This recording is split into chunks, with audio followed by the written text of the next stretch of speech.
Hey guys, welcome to our final video in our Red Sea series. Now we had an amazing time diving all over the northern wrecks and reefs of the Red Sea with Emperor Superior. We had an awesome time, and what was really cool as well is one of our Kids Sea Camp friends as well, Jay, was over on Emperor Asma, and we actually bumped into him at the Marriott Hurghada, as you see in this picture, just when we were both getting picked up. We didn't know he was going to be there, we didn't know he was going to be in Egypt as well, especially diving on the sister ship to the one we were, and what was cool is we bumped into him a couple of times underwater as well. As you saw in the dolphins videos, he appeared up, which you can see up in the card here, but also he appears in this video. I'm sorry Jay, but Daria is going to thank me, which is his daughter, for this clip at the intro where he almost got back on the liverboard but had no luck. But in all seriousness, we had an awesome time diving around the Red Sea. We really hope you guys did too, and we're going to take you on the final dive of our trip in the Red Sea.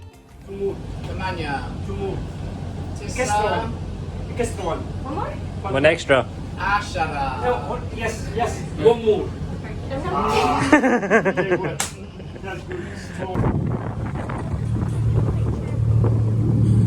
Maybe.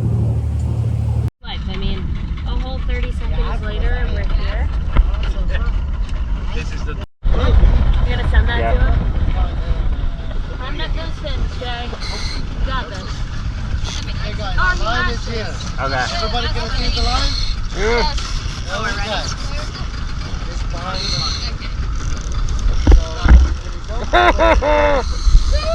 Oh, I got that video.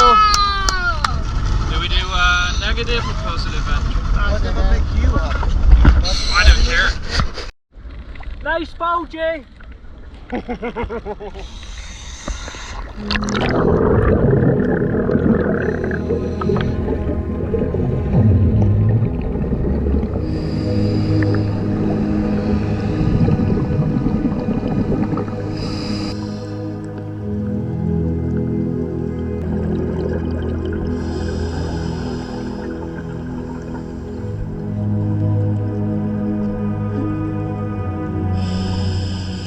As we said in the intro, this is the final dive of our trip in the Red Sea.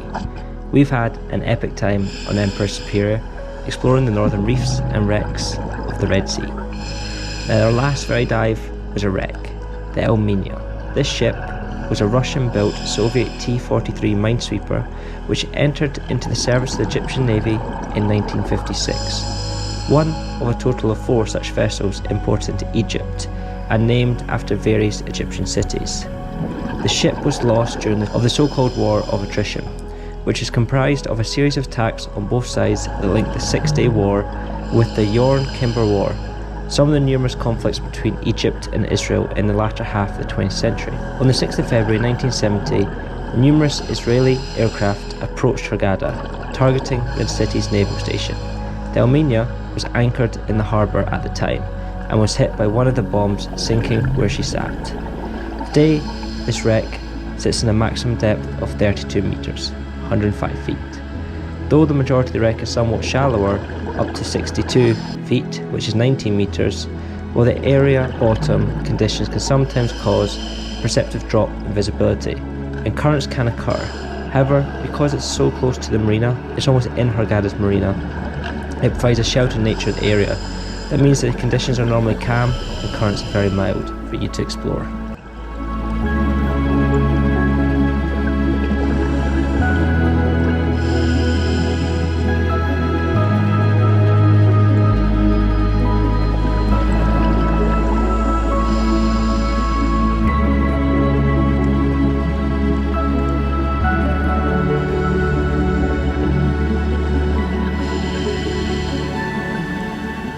Now, the one thing we loved about this wreck was, yes, it was the very last dive of the trip and we've had an amazing time, but the history of this wreck, the 6-day war between Egypt and Israel.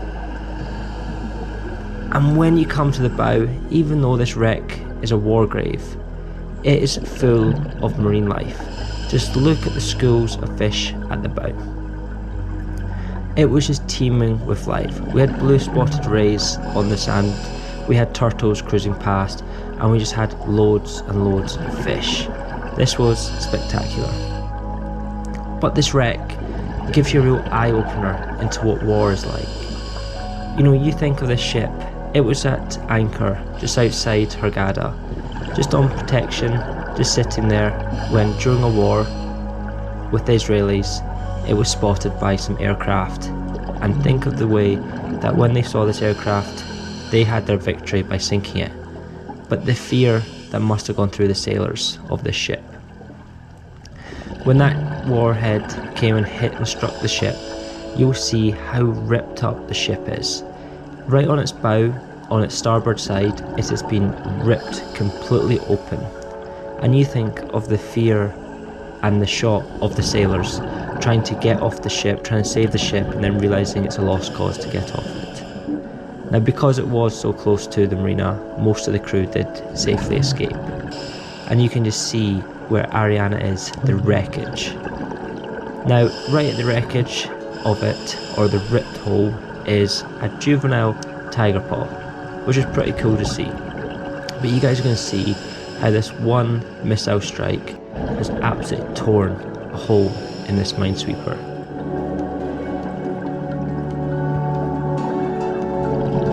Just look at the puncture hole. You can imagine if you're in the ship, it got hit directly and ripped the entire starboard port side off. You know you're going down quickly and to abandon ship.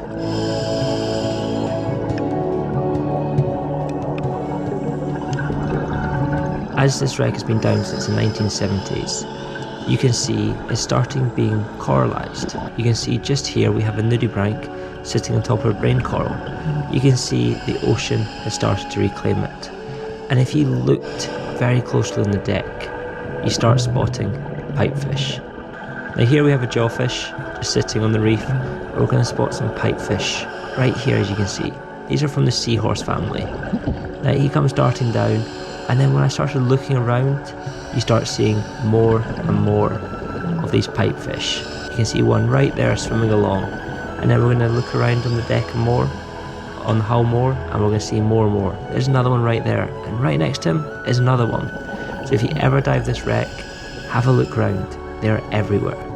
But I really hope you guys enjoyed exploring this series with us, exploring the beautiful Red Sea, as we do our final safety stop of the trip with one of the French divers chilling.